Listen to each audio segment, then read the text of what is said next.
Do you want to know? Hello बच्चा लोग, कैसे हैं आप लोग? बढ़िया।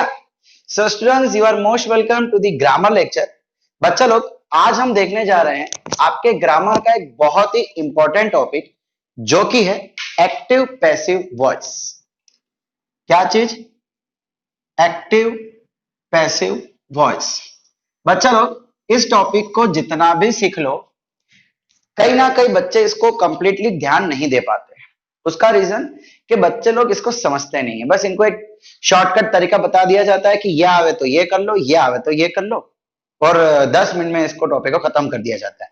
बट हम 10 मिनट नहीं, हम इसको अच्छे से समझेंगे, धीमे धीमे समझेंगे, कोई उतावल नहीं करेंगे। ठीक है बच्चा लोग, तो चले शुरू करते हैं।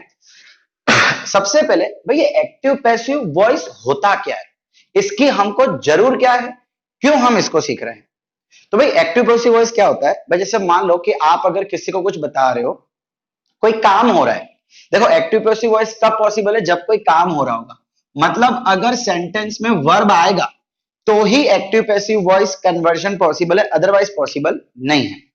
सपोज करो कि मैंने आपको बोला ये मारकर मैंने उठाई, ठीक है। अब इसी को मैं घुमा के बोलूंगा, भाई मेरे द्वारा ये मारकर उठाई गई। मतलब एक बार मैंने सीधा बोल दिया मैंने ये मारकर उठाई, दूसरी बार मैंने घुमा के बोला कि ये मारकर मेरे द्वारा उठाई गई। तो बस सिर्फ बोलने के तरीके में फर्क आ जाता है। जब हम कोई काम कर रहे हैं एंड हम स्टार्टिंग में ये बता रहे हैं कि वो काम कौन कर रहा है, जैसे कि मैंने उठाई, सो काम कौन कर रहा है? उठाने का मैं कर रहा हूं। सो जो वर्ड है मैंने, ये कहां पे आया? हमारे सेंटेंस के स्टार्टिंग में। अब जनरली पैसिव वॉइस में क्या होता है कि जो काम कर रहा होता है ना, उसको हम एंड में लिखते हैं, ये मारकर उठाई गई मेरे द्वारा। जनरली हम ऐसा ही कहते हैं, ठीक है। अब एक और चीज, एक्टिव पैसिव वॉइस क्या होता है ये तो समझ गए भाई, इसका यूज कहां पे होता है? तो बच्चा लोग, जनरली कई सारी जगह पे, कई सारे सिचुएशन पे हमारे पास ऐसी टर्म्स होती है कि वो काम कौन कर रहा है मुझे नहीं पता। एज पर एग्जाम्पल, भाई मैंने मेरे मोबाइल फोन के कस्टमर केयर में कॉल किया। अब वो बंदा कौन है मुझे नहीं पता, उसने भले मुझे नाम बताया, लेकिन मैं तो उसका नाम एक बार में तो याद रख पाऊंगा नहीं। भाई उसने मुझे कुछ इंफॉर्मेशन दी एंड कहा 2 दिन बाद फिर से कॉल करना। मैं 2 दिन बाद फिर से कॉल करूंगा तो मैं सबसे पहले क्या बोलूंगा कि भाई 2 दिन पहले मैंने कॉल किया था और मुझे ये बोला गया था उस पर्सन के द्वारा। हम क्या बोलते हैं कि भाई मैंने 2 दिन पहले फोन किया था और मुझे ऐसा बोला गया था। किसने बोला था भाई? अब वो नाम वाम नहीं पता, तो हम क्या बोलेंगे? आप ही के किसी कस्टमर एग्जीक्यूटिव ने बताया था। समझ रहे हो? कई बार जगह। भाई सपोज एक और एग्जांपल देता हूं। सपोज करो कि आपके स्कूल में आज आपको बोल रहे हैं, कोई पियून आ रहा है, कोई आंटी आ रही है, कोई नीचे से बंदा आ रहा है, कह रहा है कि भाई ये बच्चे की फीस बाकी है। आप घर आके क्या बोलोगे? मम्मी आज स्कूल में हमें वार्निंग दी गई है कि हम फीस भर देवे। स्कूल में वार्निंग दी गई है, किसने दी है? मम्मी पापा वो थोड़ी ना बोलेंगे कि टीचर ने दी, कि प्रिंसिपल ने आके दी, कि पियून ने आके दी। मतलब कई के बार क्या होता है कि वो काम कौन कर रहा है वो इतना जरूरी नहीं होता, जरूरी ये होता है कि कौन सा काम हो रहा है। सो ऐसे समय पे हम पैसिव वॉइस बोलते हैं, पैसिव वॉइस यूज करते हैं। तो इसीलिए हमें सीखना जरूरी है कि कैसे एक्टिव का पैसिव और पैसिव का एक्टिव किया जा सकता है। ठीक है। अब अच्छा लोग, मैंने इस पूरे टॉपिक को 5 टाइप में डिवाइड कर दिया। एक्चुअली ऐसे कोई 5 टाइप होते नहीं है, जस्ट इसको अच्छे से समझने के लिए, याद रखने के लिए मैंने क्या किया है, इसको 5 टाइप में कन्वर्ट कर दिया है। तो भाई टाइप 1। अच्छा एक और चीज कि भाई ये जो टाइप्स है ये डिपेंड करेंगे आपके हेल्पिंग वर्ब पे। किस पे बेस्ड होंगे? ये हेल्पिंग वर्ब पे बेस्ड होंगे और कोई फैक्टर नहीं। सो टाइप 1, उसकी एक्टिव वॉइस होने की कंडीशन।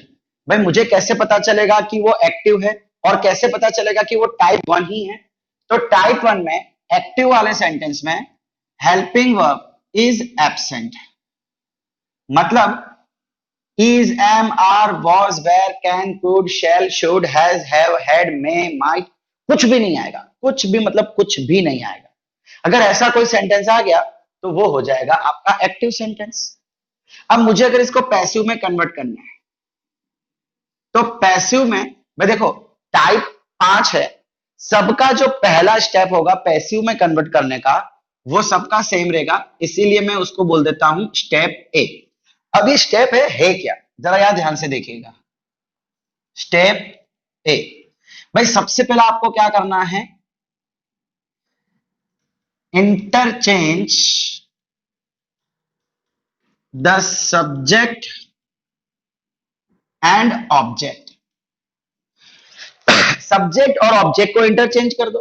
भाई सब्जेक्ट तो हमको पता है स्टार्टिंग में जो आता है जिसके बारे में बात हो रही होती है, लेकिन ऑब्जेक्ट का मतलब क्या होता है? भाई ऑब्जेक्ट मतलब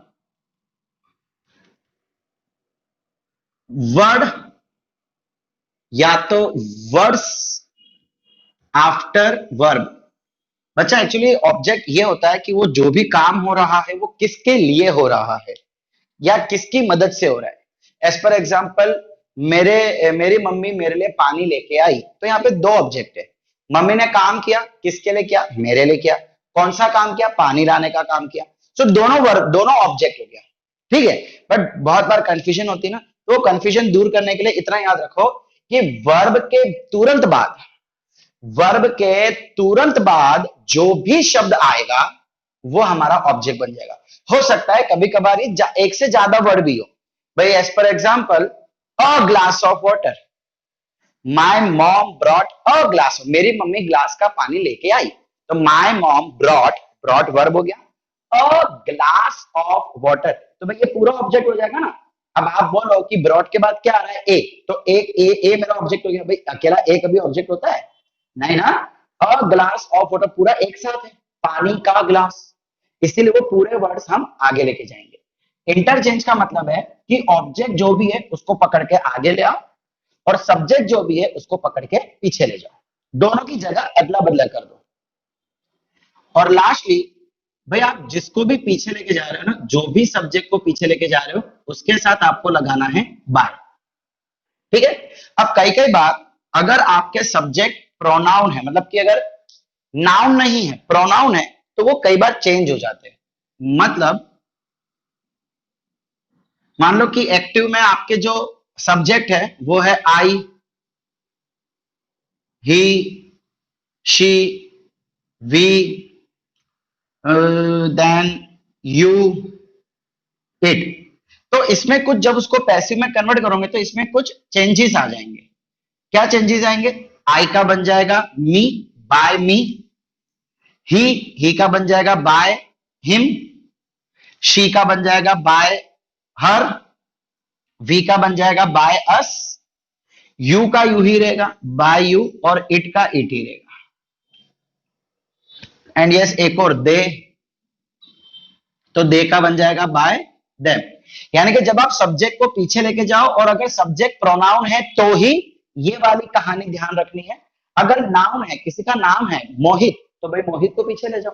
मयंक, तो बाय मयंक, उसमें फिर कोई अदला बदला नहीं आएगा, मतलब कोई भी चेंजेस नहीं होंगे, ठीक है। यहां तक क्लियर? ओके। तो भाई अगर हेल्पिंग वर्ब एब्सेंट है तो वो आपके टाइप 1 का एक्टिव सेंटेंस है, तो सबसे पहले उसको इंटरचेंज करना है, ऑब्जेक्ट के साथ बाय लगाना है। हो गया, ठीक है। फाइनली स्टेप ए के बाद क्या करना है? Use category 1 helping verb. Actually use appropriate, use appropriate helping, category 1 helping verb. चलो कैटेगरी 1 में कौन कौन आता है? इज, एम, वॉज, वेर, और एक यहां पे are, is, am, are, was, were. अब मैंने अप्रोप्रिएट वर्ड क्यों लगाया कि भाई मान लो अगर आपका सेंटेंस प्रेजेंट है तो इन तीन में से किसी एक को लगा दो। अगर आपका सेंटेंस पास्ट है तो इनमें से किसी एक को लगा दो। अब बात करते हैं प्रेजेंट के अंदर। प्रेजेंट में अगर सिंगुलर है तो इज लगा दो, मतलब आप जिसको उठा के लेके आ रहे हो, जो ऑब्जेक्ट है जिसको आप उठा के आगे लेके आ रहे हो वो बन जाएगा आपका नवा सब्जेक्ट। तो वो सिंगुलर है कि वो प्लूरल है उसको ध्यान देना पड़ेगा। सिंगुलर है तो इज, प्लूरल तो बच्चा लोग इन सब के बारे में बात हम बेसिक्स में कर चुके हैं। अगर आपको कुछ भी कंफ्यूजन हो तो आप मेरा video number 1, video number 2, video number 3 देख सकते हैं, बेसिक्स ऑफ ग्रामर, ठीक है। मैं ये मान के चल रहा हूं कि आप लोगों ने वो वीडियो देखी भी है, आपको सब चीजें याद है, मैं वो मान के ये टॉपिक पढ़ा रहा हूं, ठीक है बच्चा लोग। ओके, तो इन 5 में से कोई एक, लेकिन कंडीशंस मैटर करेगी। प्रेजेंट है, पास्ट है, सिंगुलर है, प्लूरल है, कि आई है, आई हो तो एम यूज होता है। सो इसलिए मैंने यहाँ पे वर्ड यूज कर दिया एप्रोप्रिएट। ठीक है, नेक्स्ट नेक्स्ट क्या करना है, कंपल्सरी रूल। वर्ब को आपको कंपल्सरी थर्ड फॉर्म में बनाना है, कंपल्सरी। भाई type 1, type 2, type 3, type 4, type 5 सब में ये रूल कॉमन रहेगा, एक ये भी कॉमन और ये भी कॉमन। ठीक है, बस इतना ही करना है इसमें। अब लास्ट चीज, अगर कोई एक्स्ट्रा वर्ड है तो वो एक्स्ट्रा वर्ड्स लिख दो, अगर है तो, इफ प्रेजेंट। चलिए इसके हम एग्जांपल कर लेते हैं। एक्टिव से पैसिव का भी एग्जांपल देखेंगे, पैसिव से एक्टिव का भी एग्जांपल देखेंगे, और इंट्रोगेटिव का जो भी इस टाइप के इंट्रोगेटिव पॉसिबल है वो भी हम एग्जांपल देखेंगे। ओके ओके बच्चा लोग, तो मैंने यहां कुछ क्वेश्चंस लिख लिए हैं। ठीक है, देखो पहले जब क्वेश्चन आवे ना तो पहले हमको ये पहचानना है कि वो एक्टिव है कि पैसिव है। अब कैसे पहचानेंगे, देखो एक चीज तो यहाँ पे ऑब्वियस है कि मैंने सब टाइप 1 के ही ले रखे हैं। ठीक है, टाइप 1 भी कैसे पहचानना है, देखो हेल्पिंग वर्ब नहीं आएगा। मैं फर्स्ट क्वेश्चन की बात करता हूं, मिस्टर एल्फ्रेड टीचर्स अस हिस्ट्री। बच्चा लोग एक्चुअली पहला स्टेप एक्टिव है कि पैसिव है। देखो भाई अगर पैसिव होगा तो वर्ब जो है वो थर्ड फॉर्म में रहेगा। इसमें वर्ब क्या है, टीचर्स, ये तो फर्स्ट फॉर्म हो गया, इसका मतलब ये पैसिव नहीं है। देखो तुरंत क्लियर, तुरंत क्लियर। एंड टाइप 1 के पैसिव में कैटेगरी 1 भी आएगा और साथ में थर्ड फॉर्म आएगा। क्या यहाँ पे कैटेगरी 1 है, नहीं है भाई। अगर हेल्पिंग वर्ब ना हो तो फिर तो वो पॉसिबल ही नहीं है कि वो पैसिव के सिवाय कुछ होगा। हेल्पिंग वर्ब नहीं है, इसका मतलब कंपलसरी 110% वो एक्टिव ही है, वो भी टाइप 1 का। अब मुझे क्या करना है, पहले स्टेप ए इंटरचेंज करना है। तो मिस्टर अल्फ्रेड मेरा सब्जेक्ट है, फिर मैंने क्या कहा था, ऑब्जेक्ट मतलब वर्ब के बाद, वर्ब मतलब काम होना, काम क्या हो रहा है, पढ़ाने का, टीचर्स अस, तो ये हो गया मेरा ऑब्जेक्ट। इसको आगे ले आओ, इसको पीछे ले जाओ, अस जब आगे आएगा तो क्या बन जाएगा, वी। सो आंसर इसका होगा वी। मिस्टर अल्फ्रेड पीछे, और हमने देखा था कि जो पीछे जाएगा उसके साथ बाय लग जाएगा, सो ये आ जाएगा बाय। ठीक है, step A clear. Use appropriate category 1 helping verb, is, am, are, was, were. बच्चा लोग ये क्या है, प्रेजेंट है कि पास्ट। देखो वर्ब हमको बता देगा कि भाई मैं प्रेजेंट हूं या पास्ट। तो टीचर्स, टीचर्स मतलब देखो एस आ गया तो प्रेजेंट टेंस हो गया। अगर पास्ट टेंस होता तो टीचड आता, ईडी आता, लेकिन यहाँ पे क्या है, प्रेजेंट और वी। तो प्रेजेंट के लिए क्या यूज होता है, इज, एम, आर। अब ये सिंगुलर, ये आई और ये प्लूरल, तो वी क्या होता है, वी मतलब हम, एक से ज्यादा हो गया ना हम, तो यहां पे क्या आएगा, वी आर। चलो स्टेप नंबर ये भी कंप्लीट। वर्ब का थर्ड फॉर्म, टीच का थर्ड फॉर्म क्या होता है, टीच, टीचड, टीचड। ओके, थोड़ा अच्छे से लिख दे में भाई। We are teached by mister Alfred. अच्छा अब मैंने क्या बोला था, एक्स्ट्रा वर्ड्स। एक्स्ट्रा वर्ड में क्या हो गया, हिस्ट्री। अब बच्चा लोग एक्स्ट्रा वर्ड आप जनरली देखना वर्ब के बाद लिखना, यानी कि मैं क्या करूंगा, ये हिस्ट्री को यहां लिख दूंगा बाय से पहले, बाय के बाद में लिखूंगा तो भी रॉन्ग नहीं होगा, बट मेरे मानो रिकमेंडेशन बाय से पहले लिखना। So we are teached history, we are teached history by mister Alfred. भाई अगर आप ये यहाँ पे लिखोगे ना तो भी चलेगा, we are teached by mister Alfred history, वो भी चलेगा, वो भी रॉन्ग नहीं है ग्रामेटिकली, बट सुनने में थोड़ा ऑकवर्ड लगता है ना, इसलिए बाय से पहले लिखने का। Okay next, do not tease the humble. Tease मतलब चिढ़ाना, हम्बल मतलब कि कोई इनोसेंट, बहुत ही जिसको घमंड नहीं है, एकदम शांत इंसान है वो। भाई डू नॉट टीज, देखो यहाँ पे क्या कोई हेल्पिंग वर्ब आ रहा है, नहीं आ रहा, इसलिए ये क्या बन गया वापस, एक्टिव टाइप 1 का। अब बच्चे लोग देखो जब भी ऐसा क्वेश्चन हो ना तो आपको क्या करना है, अब देखो डू नॉट टीज, भाई हम्बल को मत चिढ़ाओ। अच्छा कौन नहीं चिढ़ाएगा, आप नहीं चिढ़ाओगे, मैं नहीं चिढ़ाऊंगा कि क्या, यहाँ पे बोला गया किसी को नहीं चिढ़ाना चाहिए। ठीक है, समझ आ रहा है मैं क्या बोल रहा हूं। इन शॉर्ट यहाँ पे सब्जेक्ट गायब है। होते हैं कई सारे क्वेश्चन होते हैं, डोंट मेक नॉइस, जब टीचर बोलती है डोंट मेक नॉइस तो वो किसको बोल रही है, ऑब्वियसली बच्चों को, हर किसी को बोल रही है। एक एक जना बोलेगी, मयंक, शर्मा, नितुन, गुनीत, ये वो, ए बी सी डी सब चुप, सबका नाम थोड़ा लेंगे, सबको एक साथ बोलेंगे ना, डू नॉट मेक नॉइस। वैसे ही do not tease the humble. तो इसमें सब्जेक्ट कौन है पता नहीं, तो आप सब्जेक्ट खुद को मान लो या कुछ भी अपने मन से मान लो, ठीक है। अब ऑब्वियसली जैसे कि मैंने कहा ऐसे सेंटेंस हर किसी के लिए होते हैं, तो सबसे बेस्ट सब्जेक्ट है जो हम यूज कर सकते हैं वो है वी। तो एज्यूम कर लो कि इसके आगे लगा हुआ है वी, ठीक है। ऑब्वियसली बच्चा लोग ये एक्टिव सेंटेंस है। क्यों एक्टिव? कि भाई इसके अंदर हेल्पिंग वर्ब नहीं आ रहा, थर्ड फॉर्म भी नहीं आ रहा, देखो ना, तो कहां से पैसिव होगा? समझ रहे हो मैं क्या बोल रहा हूं? ठीक है। अब सबसे पहले ए नंबर, तो उसमें क्या करेंगे, हमने वी एज्यूम किया था ना सब्जेक्ट, उसको पीछे ले जाओ, बाय अस। अब आई भी एज्यूम कर सकते हो, तो बाय मी भी लिख सकते हो, ठीक है, ओके। अब आगे लेके आना किसको? ऑब्जेक्ट को। ऑब्जेक्ट मतलब वर्ब के बाद वाला, वर्ब कौन है? टीस, चिढ़ाना, काम करना। तो हम द हम्बल जो है वो आगे आ जाएगा, द हम्बल। अब हमने क्या लिखा हुआ है, ये हो गया appropriate category one helping verb. भाई द हम्बल तो एक ही इंसान होगा, प्लूरल तो है नहीं। अब पहले चीज देखो, प्रेजेंट है तो वापस इज एम आर, और सिंगुलर है तो is. The humble is, the humble is not teased. भाई यहाँ पे नॉट आ रहा है ना, तो नॉट तो हमको लगाना ही पड़ेगा भाई। और फिर वर्ब का थर्ड फॉर्म, सो टीज का हो जाएगा teased. The humble is not teased by us. ठीक है बच्चा, समझ आया? Okay, next, our parents ought to be obeyed by us। भाई ये एक्टिव है कि पैसिव? सर बाय आ गया सर, ये पैसिव है, ये मत करना, ये मत करना, ठीक है। ये वाला सेंटेंस पैसिव है, एग्री। लेकिन हर बार जरूरी नहीं है कि बाय मतलब पैसिव ही होगा। मैं भी एक सेंटेंस बताऊंगा जिसमें बाय पैसिव नहीं होगा, एक्टिव होगा, ठीक है। तो पहचाना कैसे कि ये एक्टिव है कि पैसिव? भाई मैंने क्या बोला, इजेमार वॉजवेयर के साथ अगर थर्ड फॉर्म आ जाए, इजेमार वॉजवेयर के साथ अगर थर्ड फॉर्म आ जाए, एक काम करते हैं, मैं यहाँ पे थोड़ा बदलाव कर देता हूँ वरना ये टाइप वन का नहीं रहेगा, ठीक है। तो देखो, our parents are obeyed, are category one and obeyed third form, हो गया ये चीज क्लियर? ओके, इसका मतलब ये पैसिव हो गया।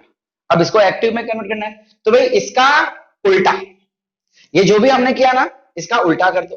कैसे उल्टा करेंगे? सबसे पहले हमने क्या देखा था कि इंटरचेंज करना है सब्जेक्ट ऑब्जेक्ट को, कोई बात नहीं कर दो। पहले हम सब्जेक्ट को आगे पीछे लेके जाते थे, अब उसको आगे ले आओ। सो यहाँ पे जो हमको पता है सब्जेक्ट कौन होता है, जो बाय के साथ होता है, राइट। तो ये अस क्या हो गया, सब्जेक्ट। अब मैं अस को जब आगे लेके आऊंगा तो अस क्या बन जाएगा, वी। नेक्स्ट, पीछे लेके जाना है किसको? भाई हम आगे किसको लेके आते थे, ऑब्जेक्ट को आगे लेके आते थे। सो अब जो आगे आ गया अवर पेरेंट्स, ये चला जाएगा पीछे, अवर पेरेंट्स, ठीक है। फिर मेरे को जगह ज्यादा रख ली, थोड़ी नजदीक लिख देते हैं। हम अपने पापा मम्मी से अलग नहीं होंगे, नजदीक नजदीक रहेंगे, ठीक है। ये हो गया जो हमने पहले किया था उसका उल्टा। अब ये appropriate category one helping verb, इसमें हमको हेल्पिंग वर्ब लगाना था, तो इसका उल्टा हेल्पिंग वर्ब निकाल देंगे। Show show show, helping verb को हमने निकाल दिया। समझ आ रहा है मैं क्या बोल रहा हूं? भाई ये स्टेप्स का उल्टा करना है। इसमें हम हेल्पिंग वर्ब लगाते थे तो पैसिव के लिए निकाल देंगे, खत्म। फिर भाई हम वर्ब का थर्ड फॉर्म बनाते थे, तो अब मुझे थर्ड फॉर्म नहीं बनाना है, बचा फर्स्ट फॉर्म सेकंड फॉर्म। कैसे मालूम पड़ेगा कि ये प्रेजेंट है कि पास्ट, प्रेजेंट है कि पास्ट, प्रेजेंट है कि पास्ट? बच्चा आर कब आता है? मेरे ख्याल से आर तो प्रेजेंट टेंस में आता है। सो सीधी सी बात है कि मेरे को इसका प्रेजेंट लिखना पड़ेगा। सो ओबेड का प्रेजेंट क्या होता है, ओबे। वी ओबे अवर पेरेंट्स, फिनिश, खत्म, फिनिश, यही आंसर है आपका, वी ओबे अवर पेरेंट्स। समझा बच्चा मैंने क्या किया? एग्जैक्टली इसका उल्टा किया।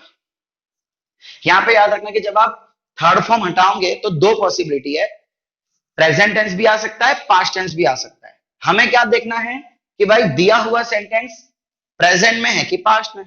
यहां पे अगर वेर होता, डब्ल्यू ई आर ई वर, तो यहां पे मैं लगा देता obeyed, second form, obey obeyed obeyed. समझ आ रहा है? ओके। चलिए ये क्वेश्चन देख ले। I am told that I am lucky, ये एक्टिव है क्या पैसिव? सर दिख तो रहा है, बाय कहाँ है, एक्टिव तो है। भाई साहब बाय के पीछे मत जाना, देखिए जरा, category one helping verb, verb का थर्ड फॉर्म, दोनों साथ में आ गया, दोनों साथ में आ गया, क्या बन गया ये? पैसिव बन गया। बाय के पीछे मत जाना, मैं पहले ही बोल रहा हूं, ठीक है। अब आप सोचोगे कि सर अगर ये पैसिव सेंटेंस है तो उसमें बाय आना चाहिए, भाई ऐसा कंपलसरी नहीं है। जब इसमें सब्जेक्ट नहीं आया, कंपलसरी नहीं था, तो इसमें बाय कंपलसरी कैसे होगा? अब आप सोच रहे होंगे सर अगर बाय नहीं है तो मैं आगे लेके आऊंगा इसमें, तो भाई किसको पीछे लेके जाएंगे? भाई जैसे हमने यहाँ पे एज्यूम किया था वैसे आप यहाँ पे भी एज्यूम कर लो। तो हम क्या एज्यूम कर लेते हैं? आई एम टोल्ड, मुझे कहा गया कि मैं लकी हूं, by by by by by by by by sister, assume कर लिया, मेरी बहन ने मुझे बोला कि मैं लकी हूं, ठीक है। भाई जैसे हमने वहां एज्यूम किया था वैसे यहां भी एज्यूम कर सकते हैं। ओके, तो हम क्या करेंगे, जो एज्यूम किया है उसको आगे लेके आएंगे, बिकॉज हमारा सब्जेक्ट तो वही होता है बाय वाला, सिस्टर। फिर पीछे किसको लेके जाएंगे? जिसको आगे लेके आए थे, आगे किसको लेके आते हैं? ऑब्जेक्ट को, तो उसको वापस पीछे लेके जाएंगे, आई, आई का क्या बन जाएगा? मी, ठीक है।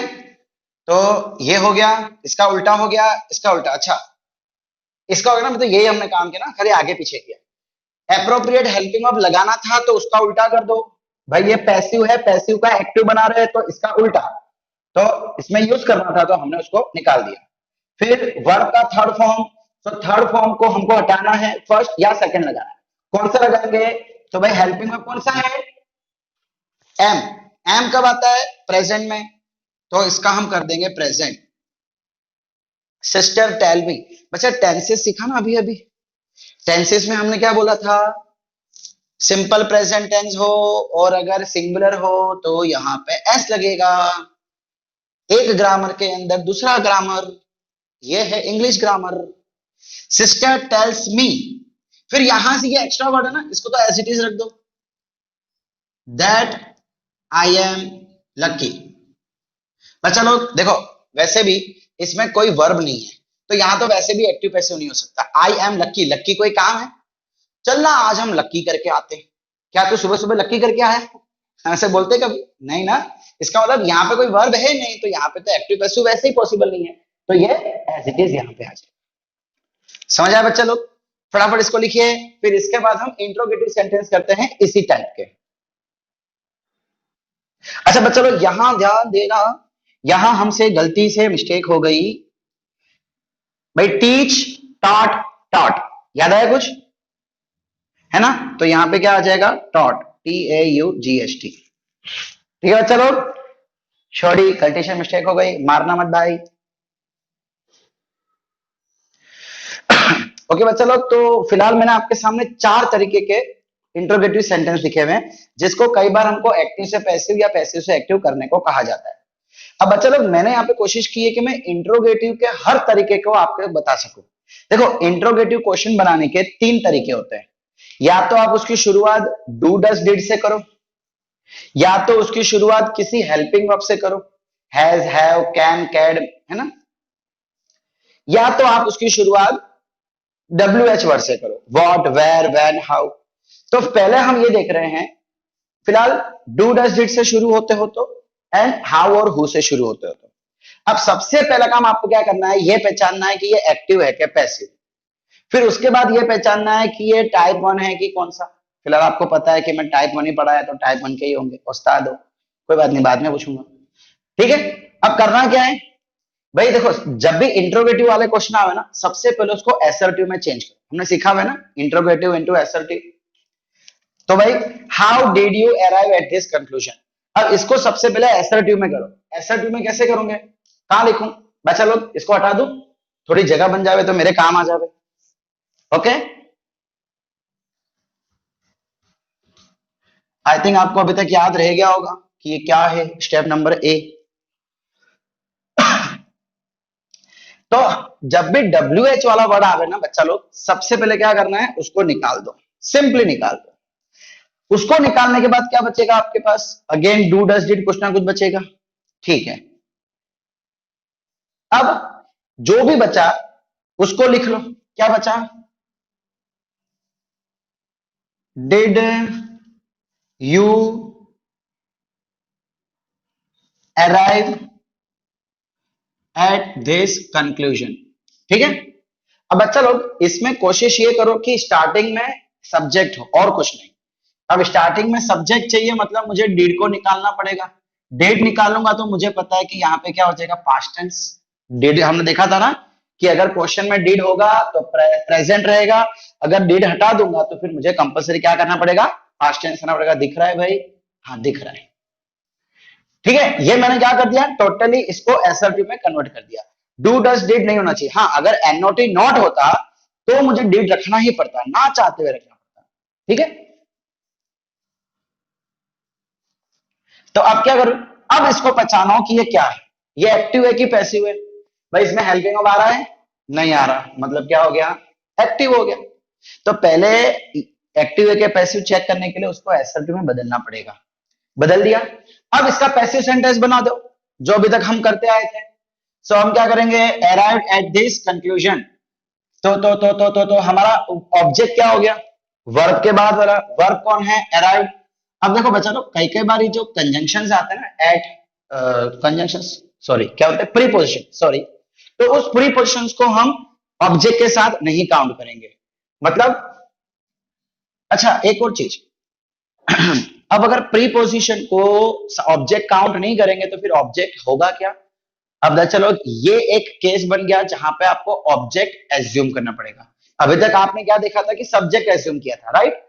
अब अगर मान लो कभी वर्ब के बाद डायरेक्टली प्रीपोजिशन आ जाए, टू, ऑन, कई बार होता है, he climb on the mountain, possible है, समझ रहे हो। तो उस जगह पे सबसे बेस्ट होगा आप एज्यूम करो आईटी इट। हम एज्यूम कर रहे हैं क्या, आईटी इट। अगर ऑब्जेक्ट नहीं है तो सब्जेक्ट हम हमारी मर्जी से आई, कैन, शी, कुड कुछ भी एज्यूम कर सकते थे, कुड नहीं सॉरी, लेकिन ऑब्जेक्ट के लिए एक ही एजम्पशन इट। अब अब क्या करें, बस जो करते हो इट को आगे लेके आओ, यू को पीछे लेके जाओ, और जिसको पीछे लेके जा रहे हो उसके साथ बाय लगा दो। फिर भाई ये पास्ट टेंस है तो अप्रोप्रिएट हेल्पिंग वर्ब कौन सा हो जाएगा, वॉस, इट वॉज। अराइव्ड का थर्ड फॉर्म अराइव्ड ही रहता है, it was arrived. Extra words मैंने कहा था बाय से पहले एक्स्ट्रा वर्ड्स को लिख दो, at this conclusion, it was arrived at this conclusion by you. ये हो गया आपका पैसिव सेंटेंस। अब बच्चा लोग अगर क्वेश्चन इंट्रोगेटिव में दिया हुआ है तो आंसर भी इंट्रोगेटिव में ही होना चाहिए। तो भाई हम क्या करेंगे, इसको इंट्रोगेटिव बना देंगे, एसर्टिव से इंट्रोगेटिव। क्या करते हैं, हेल्पिंग वर्ब को आगे ले जाओ। So was it arrive. अब मैं इसको यहां लिख देता हूं, वहां ना लिखने के बदलाय, वॉज इट। अच्छा एक और चीज, was it arrived at the conclusion by you. बहुत से बच्चे सोच रहे होंगे कि सर जब हम इंट्रोगेटिव से एसर्टिव या एसर्टिव से इंट्रोगेटिव करते हैं तो नॉट रूल फॉलो करते हैं, है ना। तो बच्चा लोग सही है, वो सही है, लेकिन यहां पे नॉट रूल नहीं देखना है, बिकॉज हम ये प्योरली एसर्टिव इंट्रोगेटिव नहीं कर रहे, हम तो क्या कर रहे हैं, एक्टिव पैसिव। ये तो खाली स्टेप्स है, ये आपका रफ वर्क है, ये क्या है आपका रफ वर्क। तो इसमें नॉट रूल फॉलो नहीं करना है, ओके। तो अब यहां देखिए, अच्छा मैंने यहां आके जगह छोड़ी है भाई, स्टार्टिंग में हमने ये हाउ निकाला था, कहां गया वो, हवा में तो ना उड़ेगा भाई, उसको वापस यहां लगा दो आंसर में। So how was it arrived at the conclusion by you, कैसे कंक्लूजन पे तुम्हारे द्वारा पहुंचा गया, हाउ वाज इट अराइव्ड, कैसे तुम्हारे द्वारा इस कंक्लूजन पे पहुंचा गया। समझ आ रहा बच्चा मैं क्या बोल रहा हूं, गुड। नेक्स्ट, अब चलो डब्ल्यू एच के जितने भी क्वेश्चन आ गए रूल सेम रहेगा, लेकिन जब हु आएगा ना तो एक चीज चेंज हो जाएगी फिर से, इसलिए मैंने हु वाला क्वेश्चन अलग से लिया है। क्या कि भाई हम यहाँ पे बाय यू लगाते ना, सो यहाँ पे कंपलसरी जब हु आवे तो उसका पैसिव बन जाएगा बाय हुम। कंपलसरी, और कुछ होगा ही नहीं। हु के बदले क्या हो जाएगा, बाय हुम। ठीक है, बाकी रूल एज इट इज कि भाई सबसे पहले इसको निकाल दो, तो क्या बचा, informed you about this state, इसको लिख दो भाई, हटा दूं। अगर लिखना हो तो वीडियो पॉज करके लिखना बच्चा लोग, ठीक है। लिख लिया, 1 2 3 गो।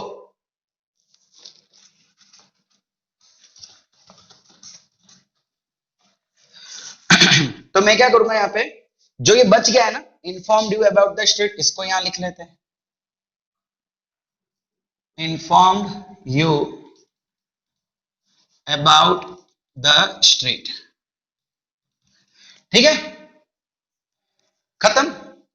अब बच्चा लोग, एक्चुअली प्रॉब्लम पता है क्या है, आपको ये बड़ा अटपटा लग रहा होगा, भाई तुम्हें इन्फॉर्म किया स्टेट के बारे में, लेकिन यहाँ पे कुछ होना चाहिए था ना, कंफ्यूजन लग रहा है। कुछ नहीं होगा, आप इसको मान के चलो कि यहाँ पे कुछ है, मान के चलो। चलो भाई, कंफ्यूजन अगर दूर करना है तो मैं एक्स ले लेता हूँ, let the subject be X, max करेंगे हम लोग। ठीक है बच्चा लोग, एक्चुअली ये आंसर में आएगा ही नहीं, इसलिए मैंने एक्स लिया है, बिकॉज ये आंसर में कहीं दिखेगा ही नहीं, ये तो हमको कंफ्यूजन ना हो ना, इसलिए हमने ये चीज ली है। हु को हटाया तो ये बचा।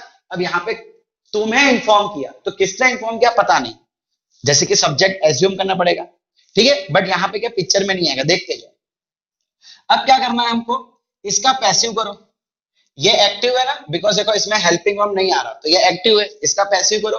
तो पहले इंटरचेंज, तो वर्ब के बाद जो आएगा वो यू, उसको जब आगे लेके आएंगे तो यू का यू ही रहेगा, ये एक्स पीछे चला जाएगा और ये बाय लग जाएगा। ठीक है, फिर उसके बाद क्या है, एप्रोप्रिएट हेल्पिंग वर्ब, ये पास्ट टेंस है तो यू के साथ आएगा वर, पास्ट टेंस में, प्रेजेंट में आर, पास्ट में वर, यू के साथ, यू वर। इन्फॉर्म का थर्ड फॉर्म इन्फॉर्म्ड ही रहता है, यू वर इन्फॉर्म्ड। फिर मैंने कहा था बाय से पहले ये लिख दो, about the street by x.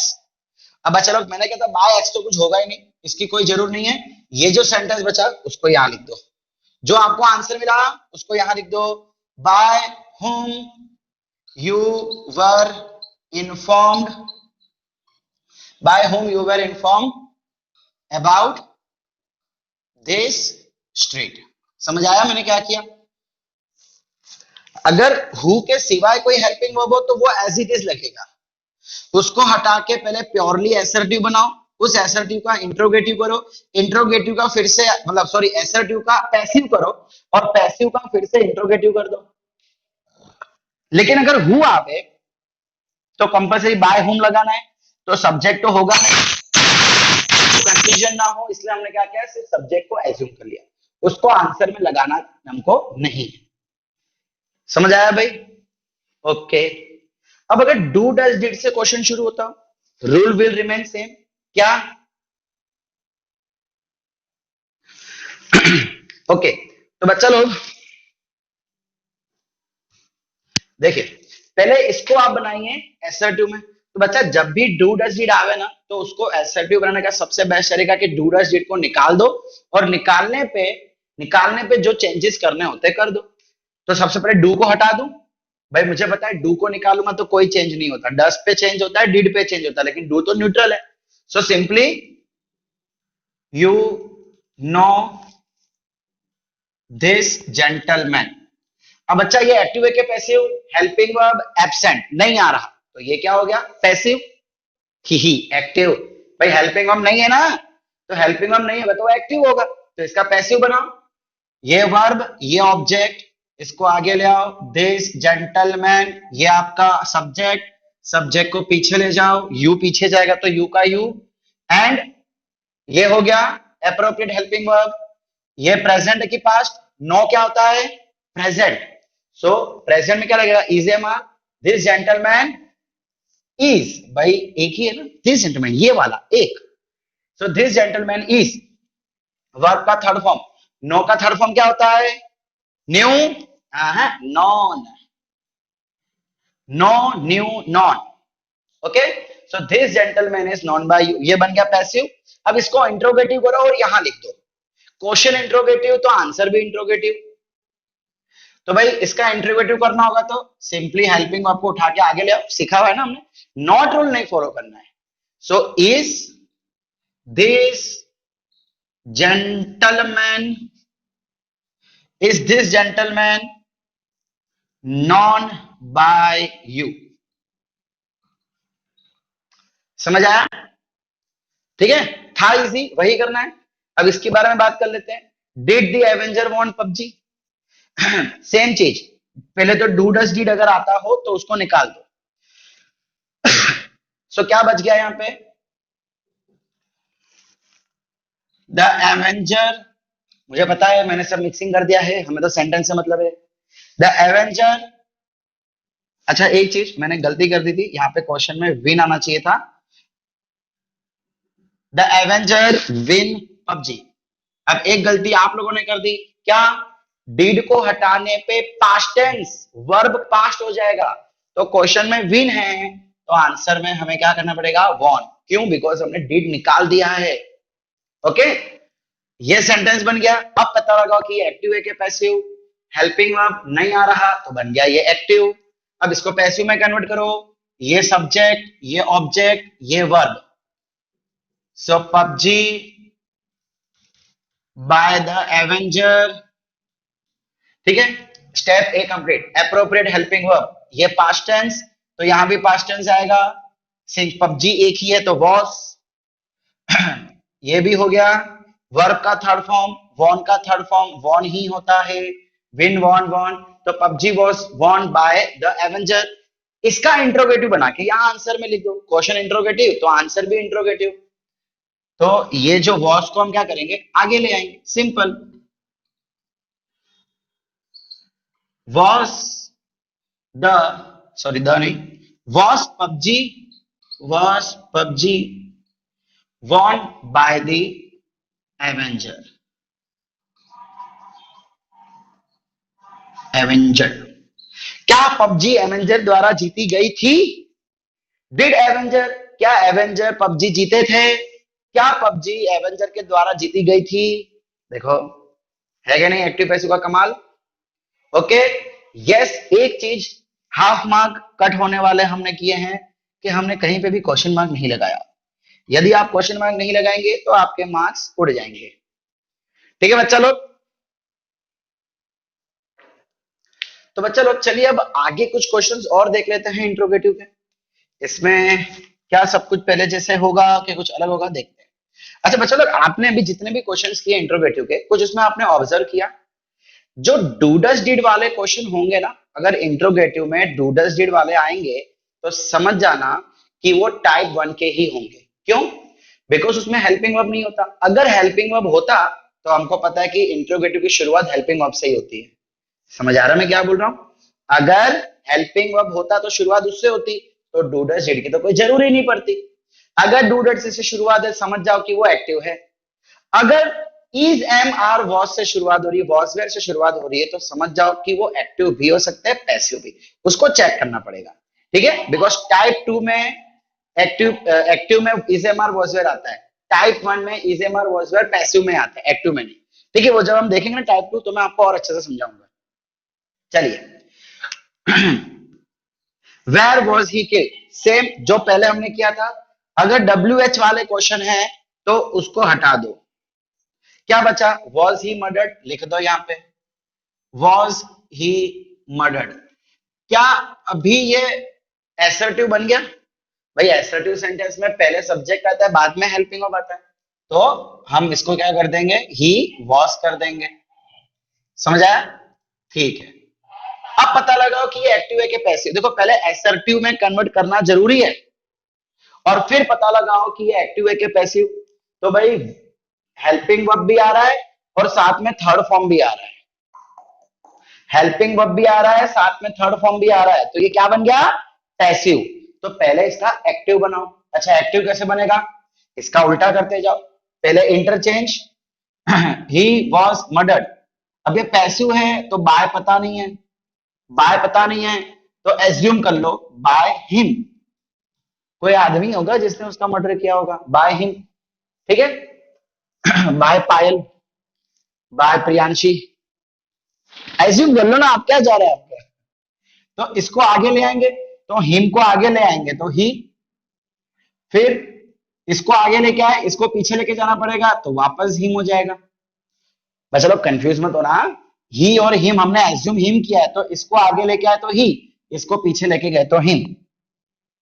और ये एक्टिव बना रहे, तो एक्टिव में तो बाय आता नहीं है, ठीक है। अब ये रूल खत्म हो गया। हेल्पिंग वर्ब यूज करना था, तो अब हेल्पिंग वर्ब को निकाल दो, खत्म। वर्ब का फर्स्ट या सेकंड फॉर्म बनाओ, थर्ड फॉर्म नहीं होना चाहिए। फर्स्ट चलेगा, सेकंड चलेगा, लेकिन थर्ड नहीं चलेगा, इसका उल्टा करना है। अब कैसे पता लगा है कि फर्स्ट के सेकंड, तो भाई हेल्पिंग वर्ब कौन सा आ रहा है, वॉस। वॉस का मतलब पास्ट टेंस, तो इसका मतलब मुझे पास्ट टेंस करना पड़ेगा, और मर्डर्ड का पास्ट टेंस मर्डर्ड ही होता है। ही मर्डर्ड हिम, उसने उसको मारा। हो गया एसर्टिव, सॉरी एक्टिव हो गया। अब इस एक्टिव को इंट्रोगेटिव में कन्वर्ट करो। एसर्टिव से इंट्रोगेटिव कैसे कन्वर्ट करते थे कि भाई अगर हेल्पिंग वर्ब नहीं है तो डू डज डिड का इस्तेमाल करो। तो हम क्या करेंगे, ये पास्ट टेंस है तो क्या हो जाएगा, did, did he murdered him. क्या ये राइट है, नहीं बच्चा, डिड लगाएंगे तो प्रेजेंट हो जाएगा ना, कितनी बार तो किया है। So did he murder him, कुछ नहीं लिख रहे हैं यहां पे, डिड ही मर्डर हिम। अब भाई जहां से हमारे घर की शुरुआत होती है उसको भूलना नहीं है, तो उसको यहां पे लिख दो, where did he murder him, उसको कहां मारा गया था, उसको उसने कहां मारा। अब किसने मारा पता नहीं था, तो हमने तो एज्यूम कर लिया।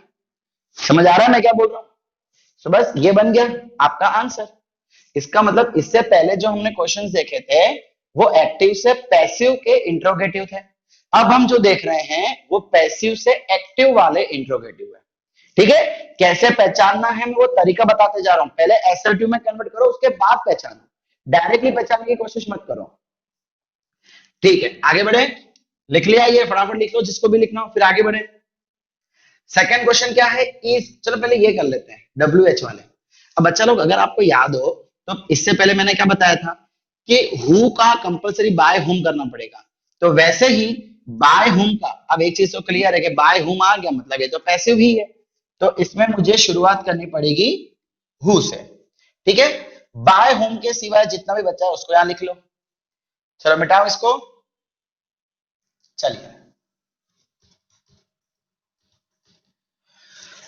तो बाय हुम को छोड़ के उसके बदले उसके सिवाय का लिख दो, were you tested in reading. क्या ये असर्टिव है, नहीं, असर्टिव में पहले सब्जेक्ट आता है बाद में हेल्पिंग वर्ब, तो हम इंटरचेंज कर देंगे। ठीक है, नॉट रूल नहीं फॉलो करना है बच्चा, नॉट रूल फॉलो नहीं करना है। अब इसको पता लगाओ कि एक्टिव है कि पैसिव, तो भाई हेल्पिंग वर्ब भी आ गया, थर्ड फॉर्म भी आ गया, देखो वर्ब टेस्टेड, हेल्पिंग वर्ब और थर्ड फॉर्म, इसका मतलब ये क्या हो गया, पैसिव। इसका एक्टिव बनाओ, एक्टिव बनाने के लिए हमें क्या करना पड़ेगा, अगेन इसमें बाय नहीं है, बाय पता नहीं है तो बाय एज्यूम कर लो। अब जैसे कि मैंने पहले बताया था कि ये हु हुम वाले में कुछ आने वाले आने ही नहीं वाला, तो हम अभी क्या कर लेंगे, बाय एक्स, बिकॉज ये चीज पिक्चर में आएगी ही नहीं, ये हमारे आंसर में दिखेगा ही नहीं, इसीलिए उसको एज्यूम कर लो। तो ये एक्स को आगे ले आओ, who were you were tested in reading by x, तो एक्स आगे आ गया, यू को पीछे ले जाओ। ओके, ये हो गया। फिर हेल्पिंग वर्ब निकाल दो, निकाल दिया। वर्ब का थर्ड फॉर्म हटाओ, फर्स्ट या सेकंड, तो ये पास्ट टेंस है तो इसका सेकंड, एंड सेकंड का सेकंड भी टेस्टेड ही रहता है, so X tested you extra word in reading. अब मुझे पता है एक्स की जरूरत नहीं है तो इसको यहां लगा दो, who tested you in reading, देखो बन गया आंसर। किसके द्वारा तुम्हें रीडिंग में चेक किया गया था, किसने तुम्हें रीडिंग में चेक किया, है ना, एक्टिव पैसिव। समझ आया बच्चा लोग। चलिए ये क्वेश्चन देखें, इजी सा। देखो अभी तक हमने क्या देखा, WH वाले, अगर WH वाला नहीं है, हेल्पिंग वर्ब वाला है, तो क्या करना है, इसका एसर्टिव बनाओ, आपको बहुत अच्छे से पता है इसका एसएलयू कैसे बनेगा, पहले सब्जेक्ट बाद में हेल्पिंग वर्ब। तो भाई is he suspected for murder का क्या हो जाएगा, ही इज सस्पेक्टेड। भाई 1 मिनट, हमारी मार्कर बंद पड़ गई है, दूसरी मार्कर ढूंढने के लिए 2 मिनट का समय चाहिए। तो चलो फाइनली मार्कर मिल गई, चले आगे बढ़े। ओके, तो भाई इसका एसर्टिव करना है तो हेल्पिंग वर्ब आगे आ जाएगा, he is suspected for murder. Okay, अब क्या करना है, पता लगाओ कि ये हेल्पिंग वर्ब है, सॉरी ये एक्टिव है कि पैसिव। तो भाई देखो हेल्पिंग वर्ब भी आ रहा है और थर्ड फॉर्म भी आ रहा है, इज सस्पेक्टेड, इसका मतलब ये क्या हो गया भाई, पैसिव वॉइस, यस और नो। तो इसको एक्टिव में कन्वर्ट करना है, चलिए शुरू करें। तो भाई सबसे पहले हम क्या करते हैं, इंटरचेंज। अब बच्चा इसमें भी बाय नहीं है, देखो मोस्टली ऐसे सेंटेंस में बाय नहीं ही होगा, मोस्टली, ठीक है। अगर आ जाता है तो अच्छी बात है, गुड, जैसे मनाना। सो एज्यूम कर लो बाय पुलिस, अगर सस्पेक्ट मतलब शक, क्या उस पर शक किया जा रहा है खून के लिए, शक कौन करता है, जनरली पुलिस। तो भाई हम यहाँ पे बाय पुलिस लिख लेते हैं। ओके, सो ये आगे आ जाएगा और ये ही पीछे चला जाएगा, तो हिम एक्टिव बना रहे हैं तो एक्टिव में बाय नहीं लगता। ओके, फिर क्या करें, ये तो हो गया, हेल्पिंग वर्ब को निकाल देना है, निकाल दिया। वर्ब को थर्ड फॉर्म नहीं रखना है, या तो सेकंड या तो फर्स्ट। अब कैसे पता लगेगा हेल्पिंग वर्ब कौन सा है, इज कब आता है, प्रेजेंट, तो हम क्या बनाएंगे, फर्स्ट फॉर्म, प्रेजेंट टेंस। तो सस्पेक्टेड का प्रेजेंट क्या होता है, suspect. Police suspect him for murder, ठीक है। पुलिस सस्पेक्ट्स आएगा, क्या एस लगेगा, tenses, change the tenses follow होंगे। यस भाई, पुलिस तो एक सिंगल चीज हो गई ना, पुलिस के अंदर बहुत सारे लोग होते हैं लेकिन पुलिस अपने आप में तो एक सिंगल है। So police suspects him for murder. अब बच्चा इसका इंट्रोगेटिव कर दो, देखो ये हमने एक्टिव में कन्वर्ट कर दिया। क्वेश्चन अगर इंट्रोगेटिव है तो आंसर भी इंट्रोगेटिव होना चाहिए। तो भाई इसका इंट्रोगेटिव कन्वर्ट करो, इंट्रोगेटिव आपको याद है ना, अगर हेल्पिंग वर्ब नहीं होगा तो डू डस डिड। तो बच्चा लोग यहाँ पे एस आ रहा है, प्रेजेंट टेंस है तो डू या डस, और ये सिंगुलर है तो डस, और वैसे भी यहाँ पे एस है। तो देखो डस पुलिस सस्पेक्ट, अब डस याद है ना कि जब डस यूज होगा तो ये एस निकल जाएगा, याद आया, कुछ बेसिक्स में सीखा था। Does police suspect him for murder. Okay, इसको उठा के यहां लिख दो, does police suspect him for murder. तो बच्चा लोग यहां पे फिनिश होता है हमारा एक्टिव पैसिव का टाइप 1। इसमें जितने भी क्वेश्चन, जितने भी टाइप्स के क्वेश्चंस आ सकते थे वो हमने देखे हैं, इक्का दुक्का कोई एक्सेप्शन निकलेगा तो वो प्रैक्टिस में हम सॉल्व कर ही लेंगे। ठीक है बच्चा लोग, जितने भी मैंने यहाँ पे चीजें लिखवाई है, जितने भी क्वेश्चन लिखवाए हैं वो आपको अपने नोटबुक में नोट डाउन करने हैं और एक्स्ट्रा असाइनमेंट की राह देखनी। तब तक के लिए टाटा बाय बाय, सी यू।